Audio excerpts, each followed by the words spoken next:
하나님 말씀은 열왕기하 13장 14절부터 21절까지 제가 가진 성경 구약성경 585쪽 부분에 있습니다. 열왕기하 13장 14절부터 21절까지 한 절씩 교독합니다. 14절 제가 먼저 읽겠습니다. 엘리사가 죽을 병이 들매 이스라엘의 왕 요아스가 그에게로 내려가 자기의 얼굴에 눈물을 흘리며 이르되 내 아버지여 내 아버지여 이스라엘의 병거와 마병이여 하매 엘리사가 그에게 이르되 활과 화살들을 가져오소서 하는지라 활과 화살들을 그에게 가져오매 또 이스라엘 왕에게 이르되 왕의 손으로 활을 잡으소서 하매 그가 손으로 잡으니 엘리사가 자기 손을 왕의 손 위에 얹고 이르되 동쪽 창을 여소서 하여 곧 열매 엘리사가 이르되 쏘소서 하는지라 곧 쏘매 엘리사가 이르되 이는 여호와를 위한 구원의 화살 곧 아람에 대한 구원의 화살이니 왕이 아람 사람을 멸절하도록 아벡에게 주리이다 하니라. 또 이르되 화살들을 집으소서 곧 집음에 엘리사가 또 이스라엘 왕에게 이르되 땅을 치소서 하는지라 이에 세 번 치고 그친지라 하나님의 사람이 노하여 이르되 왕이 대여섯 번을 칠 것이니이다. 그리하였다면 왕이 아람을 진멸하기까지 쳤으리이다. 그런즉 이제는 왕이 아람을 세 번만 치리이다 하니라. 엘리사가 죽으니 그를 장사하였고 해가 바뀌매 모압도 도적대들이 그 땅에 온지라 마침 사람을 장사하는 자들이 그 도적대를 보고 그의 시체를 엘리사의 묘실에 들이던지매 시체가 엘리사의 뼈에 닿자 곧 회생하여 일어섰더라. 아멘. 아멘. 좀 켜주시죠. 여러분, 우리 함께 예배드리는 가족도 있을 것이고 또 혼자 예배드리는 분도 계실 것 같습니다. 하지만 우리가 영적으로 하나로 연결되어 있고 또 마음으로 하나로 연결되어 있습니다. 우리 함께 인사하도록 하겠습니다. 사랑하고 축복합니다. 사랑하고 축복합니다. 여러분, 오늘 설교 제목에 많이 놀라셨죠? 당신도 밀접 접촉자입니까? 하는 것이 오늘 설교 제목입니다. 여러분, 밀접 접촉자란 말 근래 참 많이 듣는 말이고 또 두려운 말 중에 하나죠. 크로스 컨택트. 코로나 바이러스가 처음 시작이 될 때 우리는 이런 용어들의 정의를 몰라서 무척 혼란스러워 했었습니다. 호주 보건국의 정의에 따르면 밀접 접촉자는 누군가? 확진자가 증상이 일어나기 24시간 전부터 이제 15분 이상 대면하여 만난 경우, 혹은 또 같은 방에서 어떤 이제 의사를 만나기 위한 병원의 대기실이라든지 이런 같은 방에서 2시간 이상 같이 시간을 보낸 경우, 혹은 또 같은 밀폐된 공간이나 집을 사용하는 경우, 그리고 비행기의 경우는 확진자가 앉았던 그 열과 앞에 2열, 뒤에 2열 해서 5줄 여기에 있던 사람들을 밀접 접촉자다, 그렇게 정의를 내리고 있습니다. 또 그 같은 비행기를 섬겼던 승무원들도 밀접 접촉자다, 그렇게 말을 하고 있죠. 저는 오늘 이 본문 이야기를 통해서 하나님과의 밀접 접촉에 대한 말씀들을 함께 좀 생각해 보려고 합니다. 조금 마음이 안심이 되십니까? 오늘 본문이 시작되는 14절은 엘리사가 병이 들어 죽게 되었다, 죽을 병이 들었다, 그렇게 시작을 하고 있습니다. 여러분, 그렇게 많은 기적을 행했던 엘리사를 만나면 스승 엘리야처럼 이렇게 불병거를 타고 하늘에 올라갔거나 이렇게 마무리가 돼야 될 것 같은데 참 초라하게 죽을 병이 들렸다, 이렇게 성경이 기록을 하고 있어요. 근데 이런 말씀이 우리들에게 위로가 됩니다. 그렇지 않습니까?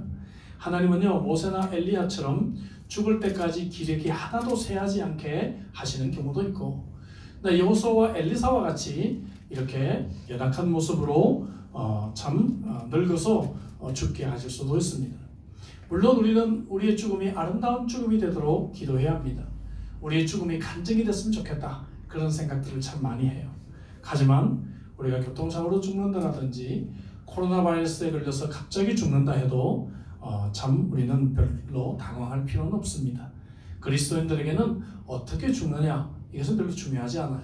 그리스도인들에게는 죽음을 어떻게 준비했느냐 그리고 죽음 이후에 어떤 소망을 가지느냐 이것이 우리들에게 중요한 문제이기 때문에 그렇습니다. 자, 죽어가는 엘리사를 누가 찾아와요? 오늘 본문에 누가 찾아옵니까? 왕이 찾아와요. 그 당시 이스라엘 왕이었던 요시야 왕이 찾아옵니다. 그리고 14절에 보면 그가 엘리사에게 무엇이라고 얘기합니까? 내 아버지여, 내 아버지여, 이스라엘의 병거와 마병이여, 이렇게 말을 하고 있어요.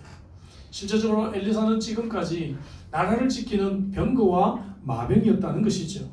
그런데 이제 엘리사가 죽게 되니까 요시야 왕이 두려워하고 있는 것입니다. 우리는 지난주에 10장까지 말씀을 우리가 함께 생각을 하면서 아람 왕 하사엘이 얼마나 이스라엘을 괴롭히고 있는지를 함께 생각해 봤어요. 그래서 이스라엘의 운명이 지금 매우 위태로운 그러한 상황이었습니다. 특별히 요시야 왕의 아버지였던 아하시아스가 아람 군대에게 심각한 피해를 입게 되었고 이제 이스라엘은 매우 보잘것없는 그러한 병거와 마병을 거느리고 있는 상태였다는 것을 알게 됩니다. 이런 국가적인 위기 속에서 나라를 지켜왔던 엘리사가 죽게 되니까 얼마나 심각한 위기가 찾아왔겠어요. 여러분, 우리가 알다시피 엘리사는 그동안에 많은 기적을 통해서 이 국가의 위기를 구해오지 않았습니까? 이제 엘리사가 죽게 되면 이러한 적들을 감당할 힘이 없다고 생각했기 때문에 왕은 지금 비탄의 눈물을 흘리게 되었다는 것입니다. 네, 여러분, 요시야가 고백한 이 말은 참 의미가 있는 말이에요. 뭐라고 얘기합니까? 내 아버지요, 이스라엘의 병거와 마병이요.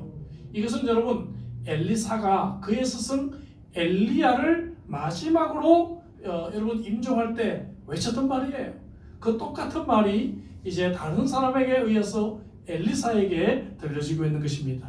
우리가 그동안에 생각해 봤듯이 이것은 엘리사의 사역이 그의 스승 엘리야의 사역을 계승했다는 그러한 의미를 우리들에게 주고 있는 것이죠. 오늘은 엘리사의 기적 마지막 설교입니다. 근데 오늘 본문은 독특한 이야기들이 나오고 있어요. 왕은 그 당시 보통 죽어가는 사람을 절대로 방문을 하지 않았습니다. 근데 엘리사를 방문한 것도 그렇고 또 죽어가는 선지자를 위해 눈물을 흘렸다. 이건 성경의 유일한 경우입니다. 왜냐하면 보통 선지자들은 이제 하나님의 심판을 주로 전했기 때문에 왕들하고는 긴장관계, 갈등관계를 대부분 일으키고 있잖아요. 근데 선지자가 죽어간다고 눈물을 흘리는 이러한 경우는 성경의 유일한 그러한 경우라고 말할 수가 있어요. 뿐만 아니라 여러분, 죽어가는 엘리사가 왕에게 막 지시를 하고 손을 포개서 활을 쏘고 그리고 왕을 꾸짖고 이런 이야기들이 매우 독특한 이야기라고 볼 수가 있어요. 네, 여러분, 가장 독특한 이야기는 뭔가?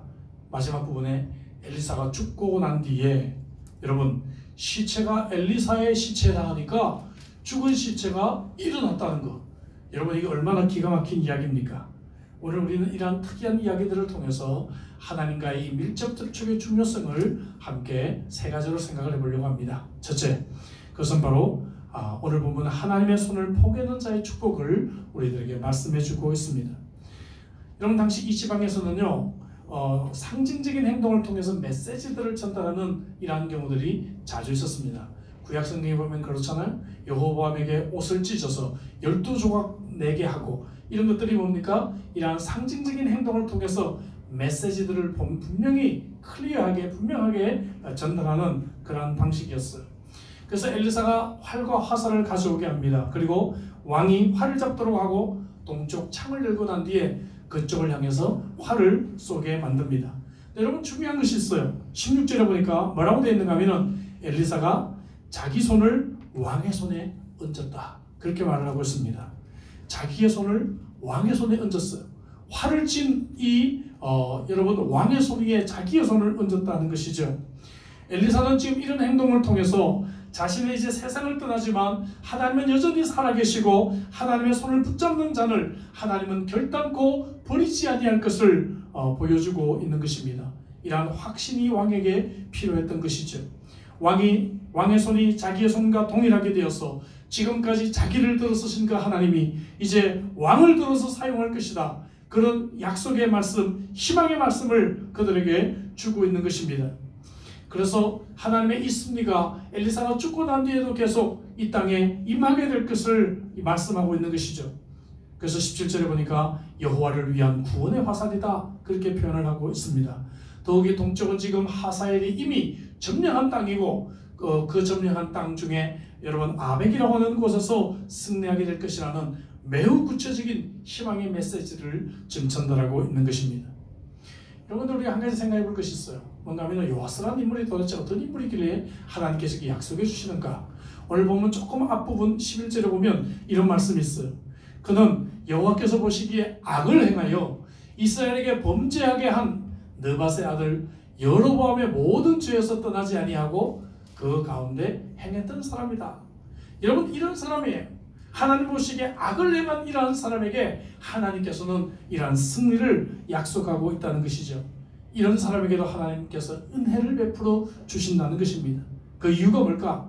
본문 좀 뒤에 23절에 그 이유가 있어요. 같이 한번 읽어볼까요? 23절에 보니까 여호와께서 아브라함과 이삭과 야곱과 더불어 세우신 언약 때문에 이스라엘에게 은혜를 베풀며 그를 불쌍히 여기시며 돌보사 멸하기를 절개하지 아니하시고 이때까지 자기 앞에서 쫓아내지 아니하셨더라. 악을 행하는 자이시지만 하나님께서는 언약을 기억하시고 스스로 여러분 징계를 멈추시고 심판을 멈추시고 회개하기를 기다리고 계시는 그러한 하나님이란 것을 우리에게 말씀하고 계십니다. 사랑하는 우리 형제자매 여러분, 하나님의 인도와 격려의 손길은 지금도 멈추지 않은 줄로 믿습니다. 각 시대마다 하나님이 사용하셨던 엘리사들은 때가 되면 그 자리를 떠나게 될 것입니다. 하지만 우리는 여전히 아벡 전투에서 승리할 수가 있습니다. 엘리사가 왕의 손을 잡은 것은 이 전쟁이 하나님께 속한 것이다. 역대하 20장 15절에 이 전쟁은 하나님께 속한 것이다 라고 외치고 있지 않습니까? 이것을 그들에게 가르쳐주기 원하는 것이에요. 따라서 하나님의 인도와 능력을 받게 될 것을 상징하는 그러한 메시지였습니다. 오늘도 우리가 하나님의 밀접 접촉자가 되어 하나님의 손을 의지하기만 한다면 우리의 손이 아니라 하나님의 손이 여러분 우리를 붙잡아 주실 것입니다. 우리의 손이 아닌 하나님의 손으로 변하게 될 것입니다. 하나님께서 우리가 활을 당기는 바로 이곳에 힘을 주시고 우리의 활의 방향을 잡아주실 줄로 믿습니다. 하나님이 당기시는 화살을 피할 자는 이 땅에 아무도 없습니다. 승리의 가능성이 전혀 보이지 않는 그러한 싸움도 우리는 승리할 수가 있을 것입니다. 흑인 운동가, 인권 운동가였던 마틴 루터 킹, 그는요 가장 좋아하는 찬양이 하나 있었어요. 우리가 잘 아는 찬양입니다. 주님이여 이 손을 꼭 잡고 가소서라고 하는 찬양이죠. 초창기 우리 한국교회 원로 목사님 중에 한 분이셨던 고 이성복 목사님은 두 주먹을 늘 꼭 쥐고 다니셨어요. 사람들이 물어봅니다. 목사님 이렇게 두 주먹을 꼭 쥐고 다니세요? 그랬더니 나 주님 손 꼭 쥐고 살지, 나 주님 손 꼭 쥐고 살지, 그렇게 간증하셨던 분이십니다. 주님이여 이 손을 꼭 잡고 가소서. 약하고 피곤한 이 몸을 폭풍 후 흑암 속 해치사 빛으로 손잡고 날 인도하소서. 사랑하는 형제자매 여러분, 하나님께서 저와 여러분들의 손 위에 당신의 손을 포개어 주시기를 주의 이름으로 축복합니다. 하나님이 내 손을 잡아주시기만 한다면 여러분 우리는 더 이상 나의 손이 아니라 하나님의 손으로 변화되어 놀라운 능력을 우리도 경험하게 될 것입니다. 오늘 본문은 두 번째 나아가서 우리들에게 하나님께서 우리에게 약속을 주시지만 우리는 최선을 다하는 인생을 살아야 될 것을 우리들에게 가르쳐주고 있습니다. 하나님은 우리가 믿음을 가지고 하나님의 약속을 붙잡고 살아가는지를 테스트하십니다. 본문 18절 19절에 보면 엘리사의 두 번째 상징적인 행동이 나옵니다. 뭐라고 얘기합니까? 왕에게 화살을 가지고 이 화살을 잡고 땅을 치라고 이야기합니다. 그러자 아람 왕이 3번 땅을 치니까 엘리사가 막 화를 내요. 5번, 6번은 쳤어야지 왜 3번밖에 땅을 치지 않느냐. 그래서 왕은 3번밖에 이기지 못할 것이다 그렇게 말을 합니다. 여러분 5번, 6번 쳤더라면 5번, 6번의 승리는 아람 군대를 완전히 멸망시킬 수 있었는데 3번의 승리로는 부족하다는 것입니다. 엘리사는 최선을 다하지 않는 왕에게 실망했고 또 적군에 의해서 계속 고통을 당하게 될 이스라엘 백성들을 사랑하는 마음에 그는 분노했다는 것입니다. 여러분, 이 테스트가 어려운 테스트예요? 결코 어려운 테스트가 아닙니다. 하나님은 이미 엘리사를 통해서 이 전쟁에 함께 하시고 승리할 것을 확신시켜 주셨습니다. 하나님은 이제 이 약속을 받은 자의 열망을 보시는 것입니다. 하나님은 우리가 하나님을 위한 열심이 있는지를 하나님은 때때로 보기를 원하십니다. 우리들에게 하나님께서 약속을 하셨지만 우리가 그 약속을 붙들고 열심을 가지고 최선을 다해 열망하며 발걸음을 옮기는지를 하나님은 보고 계신다는 것이죠. 여러분, 3번의 승리로 죽일 수 없는 적들이 얼마나 많은지 알 수가 없습니다. 몇 번 승리했다고 안주하면 결국에는 우리는 죄와 악에게 패배하게 된다는 것입니다. 잡초를 대충 뽑았다고 그냥 방치하면 그 정원은 순식간에 잡초밭이 되고야 말 것입니다. 여러분, 현대판 아람 군대들을 여러분 완전히 멸망시키기 위해서 힘이 다할 때까지 간절한 마음으로 우리는 땅을 쳐야만 하는 것입니다. 지금도 하나님의 수많은 약속들이 뜨겁지도 차갑지도 않은 미지근한 그런 믿음 때문에 얼마나 많이 상실되고 있는지 아십니까? 오늘날도 이 작은 믿음, 작은 성장, 작은 열매에 적당히 만족하고 살아가는 그러한 그리스도인들이 얼마나 많이 있는지 알 수가 없어요. 요하스 왕과 같이 3번 정도 시도하다가 그만두는 경우가 많습니다. 말씀 묵상도 작심삼일에 불과합니다. 기도도 몇 번 하다가 그냥 중단해버립니다. 사역도 조금 하다가 금방 지치고 낙심합니다. 떠나버리고 없습니다. 쉽게 낙심합니다. 쉽게 그만둡니다. 요하스 왕이요, 3번 이기고 말 것이다 라고 엘리사가 화를 내며 안타까워하는데 요하스 왕은 별로 아쉬움조차 표현하지 않아요. 하지만 엘리사는 분노합니다. 화가 납니다. 여러분들은 이런 엘리사가 가졌던 이런 분노가 있으십니까? 여러분들은 엘리사가 가졌던 이런 하나님에 대한 열망이 여러분들에게 지금도 있으십니까? 아니면 요하스와 같이 적당하게 만족하며 그냥 그렇게 하루하루를 살아가고 있는 그러한 사람입니까? 영적인 야망이 부족함에 내가 스스로 분노하고 영적인 야망이 부족함에 우리가 세상을 보고 분노하는 엘리사와 같은 그러한 사람이십니까? 주님은요, 많은 곳에서 너희 믿음대로 될지어다 이런 말씀들을 우리들에게 주고 있지 않습니까? 최선을 다하지 않는 사람은요, 굴로 들어온 복도 차버리고 마는 사람입니다. 그러나 최선을 다하는 사람은 죽을 병이 든 상황에서도 기적을 행하는 그러한 사람입니다. 이것이 오늘 본문의 두 주인공 요하스와 엘리사의 극단적인 대조입니다. 약속을 믿고 믿음으로 최선을 다할 때 하나님의 기적이 나타나는 줄로 믿습니다. 만약 요하스가 최선을 다해서 엘리사가 이제 그만 쳐도 된다고 할 때까지 계속 쳤더라면 이 요하스는 아람 제국을 완전히 무너뜨리는 새 역사의 지평을 열게 되었을 것입니다. 그러나 그는 적당한 성공에 만족했기 때문에 삼류 인생에 머무는 그러한 인생을 살게 됩니다. 반대로 엘리사는 여러분 죽음을 앞둔 상황에서도 최선을 다해 인생을 마감하는 아름다운 모범을 우리들에게 보여주고 있습니다. 그가 여러분 처음 소명을 받았을 때 생각나십니까? 부잣집 아들이었음에도 불구하고 그는 직접 소를 몰고 농사를 짓고 있는 가운데 하나님의 부르심을 받았습니다. 자신을 떼어놓으려고 하는 이 엘리야 여러분 스승에게 끝까지 그는 나는 포기하지 않겠습니다라고 끝까지 이 엘리야를 따라갔던 그 최선을 우리는 보아오지 않았습니까? 엘리야가 성천 때 무엇을 원하느냐고 물었을 때 조그만 건방질지라도 저는 엘리야 당신이 가졌던 영감의 2배를 받기를 원합니다. 그런 열망이 있었던 그러한 사람입니다.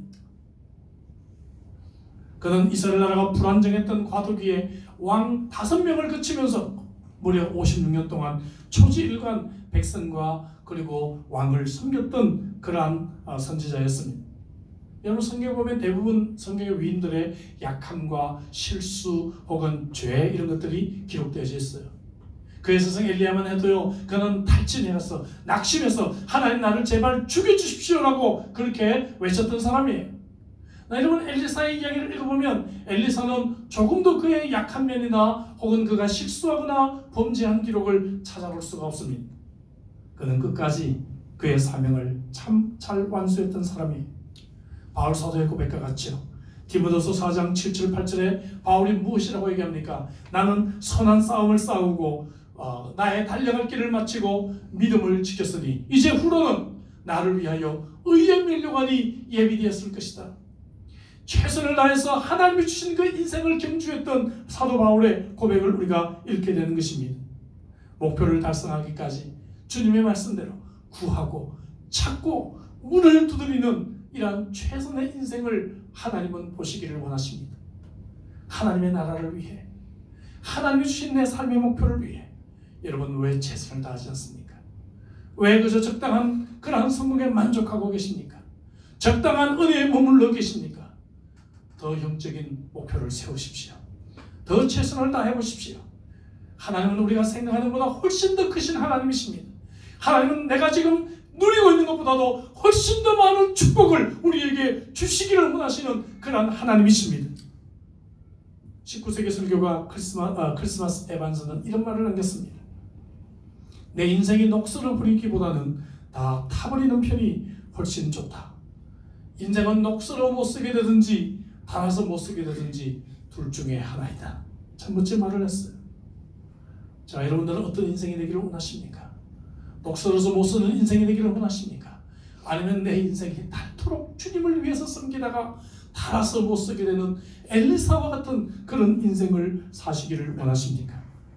오늘 말씀을 통해서 여러분 집에 머무르는 시간이 많아지고 혹은 또 내가 교회 여러 사역에서 손을 놓고 있는 지금 내가 미지근한 신앙 적당한 행복에 머물지 아니하고 더욱더 우리가 최선을 다해서 하나님 주신 이 약속을 쟁취하는 그런 인생이 되시기를 주 이름으로 축복합니다. 자, 이제 세 번째 이야기입니다. 엘리사는 죽습니다. 근데 그는 죽어서도 그의 죽음과 연결된 사람들을 살리고 있다 하는 것을 보게 됩니다. 오늘 본문이 주는 마지막 교훈입니다. 여러분, 우리는 지금까지 엘리사의 기적을 17가지나 말씀을 생각해 봤어요. 그의 생애는 하나님의 기적을 행하는 삶이었다. 그렇게 우리는 정리가 됩니다. 근데 그는 죽어서도 기적을 베풉니다. 죽고 난 뒤 마지막 이야기까지 엘리사는 기적과 연관이 되어 있어요. 얼마나 멋진 해피엔딩의 스토리입니까? 네, 기적에 대한 설교를 계속 해왔는데 죽어서도 기적을 베풀었더라. 참 이런 해피엔딩이 되고 있어요. 본문 20절에 보면 해가 바뀜에 이렇게 시작하는데 해가 바뀌었다라고 하는 이 이야기는 이스라엘의 새해가 됐다는 얘기예요. 지금으로 말하면 3월, 4월경입니다. 이때는 이스라엘 백성들이 겨울 이 작물들을 수확하는 계절이고 이때 연례 행사처럼 모압 지방 사람들이 이제 약탈군들이 출몰을 하는 그러한 시기였습니다. 근데 우연으로 보이는 것과 같은 일이 하나 발생합니다. 여러분, 사람을 장례 지내는 지금으로 말하면 장의사와 같은 사람들이겠죠. 이 사람들이 어떤 시신을 가지고 장례를 지금 집행을 하다가 약탈군들이 갑자기 밀어닥치니까 놀라서 도망을 가면서 이 시신을 엘리사의 묘실에다가 던져버리고 그리고 도망을 가게 됐어요. 그런데 이 시체가 엘리사의 뼈에 닿자마자 회생하여 일어나는 기적이 발생하게 됩니다. 여러분, 이건 전무후무한 사건입니다. 어떤 분들은 세상에 이런 일이 일어날 수가 있는가 생각해요. 그러나 여러분, 하나님이 하시면 일어납니다. 믿으십니까 여러분? 아멘. 지금까지 17가지 기적을 믿었다면 이 기적을 믿지 않을 이유가 하나도 없습니다. 엘리사는 생전에 죽은 자를 살리기도 했었습니다. 이거는 엘리사가 살아있기 때문에 가능한 기적입니까? 여러분, 이제 그는 죽어서도 사람을 살리고 있어요. 이것은 그가 죽어서도 이스라엘 백성들과 함께하며 그들에게 생명을 선사하고 있는 것을 말하고 있습니다. 그리고 요아스에게 주었던 그 징표 그대로 성취가 되어서 아람왕에게 3번 승리를 쟁취하는 이야기가 본문 마지막에 기록되어졌습니다. 여러분, 성경에 나오는 기적은 한결같이 의미가 있습니다. 그래서 요한복음은 예수님의 기적을 표적이다, 사인이다 그렇게 표현을 했죠. 특히 엘리사의 마지막 기적은 사람들을 심장마비 걸리게 하려는 그런 의도로 기록된 것이 아닙니다. 중요한 의미가 있어요. 우리가 예수님의 죽음에 맞닿기만 하면 생명을 얻게 되고 부활할 것에 대한 그러한 좋은 그림자가 되고 있는 것입니다. 할렐루야. 여러분, 십자가에서 죽으신 예수 그리스도와의 밀접 접촉자가 되기만 한다면 예수님의 죽음이 나의 죽음이 되고 예수님의 부활이 나의 부활이 될 것이라고 하는 그러한 놀라운 메시지입니다. 로마서 6장 5절 말씀입니다. 만일 우리가 그의 죽으심과 같은 모양으로 연합한 자가 되었으면 또한 그의 부활과 같은 모양으로 연합한 자도 되리라. 할렐루야. 예수님의 십자가 죽음에 밀접하게 접촉하는 자는 주님과 이제 하나가 된다 이것이 주님과 연합하게 되는 것입니다. 주님의 의로움이 나의 의로움이 되고 주님의 생명이 나의 생명이 되는 것입니다. 여러분, 율법에서 시신은 부정한 것으로 취급이 됩니다. 접근이 금지되어 있습니다. 근데 엘리사의 시신에 밀접 접촉한 시신은 생명을 얻게 되었습니다. 이제 율법의 시대를 넘어서서 구원자로 오실 예수 그리스도의 새로운 생명의 길이 보이기 시작하는 것입니다. 엘리사는 죽었어도 예수 그리스도를 통한 복음의 시대를 증거했던 것입니다. 예수님의 십자가 부활은 지금도 죽은 영혼들을 살리는 힘이 있습니다. 그리고 쉬는 영혼들에게 새로운 생수를, 새로운 생기를 불어넣는 새 소망의 원천이라는 것을 우리는 알게 됩니다. 엘리사의 묘실에 던져진 이 시신은 어떤 면에서 영적으로 죽어있는 이스라엘 백성들과 같습니다. 아람 군대나 모압과 같은 적들로부터 자신을 보호할 힘이 전혀 없는 그러한 호프레스한 그러한 존재들이었습니다. 그러나 여러분, 이러한 희망 없는 이러한 시신이 엘리사의 뼈에 닿자마자 여러분 생명을 갖게 되고 다시 일어나게 됩니다. 사랑하는 성도 여러분, 저와 여러분도 똑같은 자들입니다. 저와 여러분들도 여러분 죄로 말미암아 악으로 말미암아 소망이 없는 자들입니다. 스스로 구원할 수 없는 자들입니다. 여러분, 이 코로나 바이러스 사태를 우리가 겪으면서 우리 인간이 얼마나 무기력한 존재인지를 우리는 더욱더 깨닫고 있지 않습니까? 하지만 이렇게 연약한 저와 여러분들이 예수 그리스도의 십자가에 닿기만 한다면, 예수 그리스도의 십자가에 밀접 접촉자가 되기만 한다면 여러분, 우리에게는 소망이 있는 인생이 되고야 마는 것입니다. 이스라엘 백성들에게 비록 엘리사는 죽지만 하나님은 살아계시고 그들을 돌보고 계신다고 하는 그러한 모습을 보여주고 있습니다. 닿기만 하면 살아납니다. 학자요, 정치가요, 목사로 일했던 제임스 레인이, 그는 1993년부터 97년까지 주한 미국 대사로 있었던 사람이에요. 그가 주한 미국 대사를 마치고 본국으로 돌아와서 에모리 대학의 교수로 재직을 했습니다. 근데 그가 이제 운동을 위해서 매일 걸어서 대학을 출퇴근을 했어요.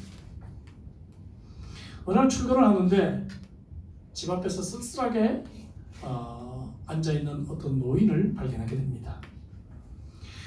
그래서 좀 친구가 되어줘야 되겠다, 그런 마음으로 다가가서 말벗이 되어주고, 그리고 친한 그런 친구가 되어줬습니다. 그리고 시간이 날 때마다 그 앞에서 노인에게 커피도 타주고, 그리고 그 집에 가서 잔디도 깎아주고, 그러면서 좋은 친구가 되어줬어요. 무려 2년 동안이나 그런 교제를 나눴어요. 며칠째 이 노인이 보이질 않습니다. 그래서 그 집에 들어가서 노크를 하고 상황을 알아보니까 이 노인이 세상을 떠났습니다. 그리고 장례식이 있게 되었습니다. 그는 곧바로 장례식을 찾아가서 조문을 하게 되었어요. 그가 깜짝 놀라게 됩니다. 왜냐하면 여러분, 자기가 지금까지 쓸쓸한 노인이라고 함께 말벗을 해주고 동무가 되었던 그 사람이 코카콜라 회사의 회장을 역임했던 사람이었어요. 그런 사람이 그렇게 초라한 집에서 쓸쓸하게 인생의 마지막을 이제 맞고 있었다는 것이죠. 그때 한 사람이 다가와서 회장님께서 당신에게 남긴 유서가 있습니다 라고 편지를 건네줍니다. 그 편지 내용은 이렇습니다. 당신은 2년 동안 내 집 앞을 지나다니면서 나의 좋은 말벗이 되어주었고 나의 좋은 그러한 밀접 접촉한 친구가 되어주었습니다. 우리 집들의 잔디도 함께 깎아주고 커피도 나눠 마셨던 나의 친구 레인이 정말 고마웠습니다. 나는 당신에게 25억 달러와 코카콜라 주식 5%를 유산으로 남겨드립니다. 별로 안 놀라시네요. 예. 동네 할아버지들을 잘 보시기 바랍니다. 예. 레니가 엄청 놀랐어요. 그래서 자기도 그저 받은 이 유산이기 때문에 이것을 대학에 아무 조건 없이 기증을 하게 되고, 대학은 정말 이러한 숭고한 정신을 받들어서 재단을 만들고 이 레이니를 대학교 총장으로 추대를 하게 되었습니다. 사랑하는 성도 여러분, 레이니는 전혀 대가를 바라지 않고 노인에게 다가가서 그의 손을 잡아주고, 그리고 여러분 그의 말벗이 되어준 친한 친구가 되어준 것에 불과해요. 그것 때문에 그는 생각하지도 못했던 부와 명예가 그에게 찾아왔습니다. 사랑하는 성도 여러분, 저와 여러분들에게 이런 은혜가 주어진다는 것을 아십니까? 저와 여러분들에게 이런 특별한 선물이 이미 주어졌다는 것을 여러분들은 아십니까?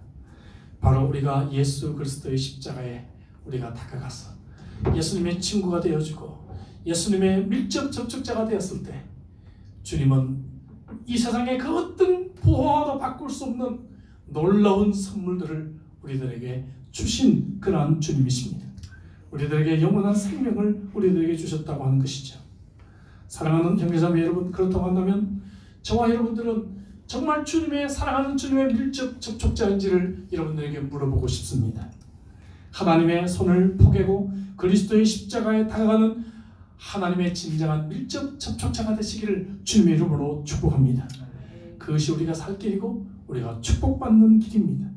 오늘 본문 말씀은 엘리사가 행한 기적들이 오늘도 얼마든지 일어날 수 있음을 보여주고 있습니다. 기적의 주체이신 하나님이 지금도 살아계시기 때문에 그렇습니다. 자기 백성 이스라엘을 끝까지 참으시고 기적의 길로 인도하신 하나님, 그 하나님은 지금도 저와 여러분들을 향해 끝까지 인내하시고 바로 이러한 기적을 베푸시기를 원하십니다. 사탄은 우리로 하여금 서로 확진자인지를 의심하게 하고 우리로 하여금 간격을 벌리게 합니다. 우리의 사이를 떼어놓습니다. 만나지 못하게 합니다. 다가서지 못하게 합니다. 그러나 우리 주님은 내게 다가오셔서 내 손을 잡아주시고 나를 일으켜주시는 그런 주님이십니다. 주님의 십자가로 다가가시기 바랍니다. 그러면 죽었던 내가, 이미 소망이 없던 내가 예수 그리스도의 십자가로 말미암아 다시 소망을 갖게 됩니다. 다시 일어나게 됩니다. 절망적이었던 사업이 다시 일어날 수가 있습니다. 여러분, 불가능하게 보였던 우리의 현실이 기적이 일어날 수가 있는 것입니다.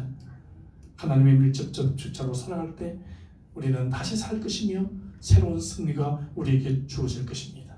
우리가 상상하지도 못했던 코카콜라 회장의 유산과는 비교할 수 없는 그런 놀라운 축복과 그 선물들이 저와 여러분들에게 주어질 것입니다. 여러분들은 하나님과 밀접 접촉하며 살아가고 계십니까? 하나님의 밀접 접촉자가 되시는 복된 인생 되시기를 주 이름으로 축복합니다. 아멘. 기도하십시다. 주신 말씀 가지고 우리 기도하십시다. 오늘 주신 말씀 우리 기억하며 기도하십시다. 여러분, 내 힘으로만 활을 쏘려고 했을 때 이 활은 멀리 가지도 못했고 이 활은 올바른 방향으로 가지도 못했어요. 얼마나 우리가 내 힘으로 활을 쏘아봤습니까? 그래서 우리의 사업들을 많이 벌려놓았지만 열매가 없었고 한 방에 우리가 묻어지는 그러한 연약한 인생임을 고백합니다. 여러분, 이제 여러분, 내가 잡은 이 손에 하나님의 손이 포개어지는 인생이 되기를 원합니다. 그럴 때 이 화살은 힘이 있습니다. 그럴 때 이 활은 제대로 방향을 향해, 타겟을 향해 여러분 날아갈 것입니다. 하나님의 손을 포개해 주십시오. 여러분, 하나님이 이런 약속을 주셨다면 최선을 다해서 나아가십시다. 하나님이 이제 됐다, 그만해도 된다고 할 때까지 최선을 다해서 화살을 잡고 땅을 치는 저와 여러분들이 되십시오. 나가서 여러분 예수 그리스도의 죽음에, 십자가와 부활에 여러분 우리의 몸을 다하십시오. 그 죽음과 연결된 자가 되십시오. 그럴 때 우리는 절망적이었던 우리의 삶은, 시체에 불과했던 소망 없는 인생이 여러분 다시 살아나는 기적을 경험하게 될 것입니다. 저는 그동안에 걸면 몇 개월 동안에 엘리사의 기적을 강의하면서 저는 하나님을 여러분들에게 보여드리기 위해 애를 썼습니다. 왜냐하면 그 기적은 지금도 이 땅에 나타날 수가 있습니다. 엘리사의 하나님은 저와 여러분들의 하나님이십니다. 여러분, 이 말씀을 붙들고 기도하십시다. 하나님, 그렇습니다. 부족하지만 이제 내가 아람왕과 같이 아버지 하나님을 대적하는 자가 되지 아니하고, 요아스처럼 3번의 성공에 만족하는 자가 되지 아니하고, 게하스처럼 참으로 의심하는 자가 되지 아니하고, 엘리사처럼 하나님을 열망하는 자가 되겠습니다. 주여 도와주시옵소서. 주여 믿음 없음을 도와주옵소서. 같이 한번 우리 통성으로 한번 간절하게 우리 기도하겠습니다.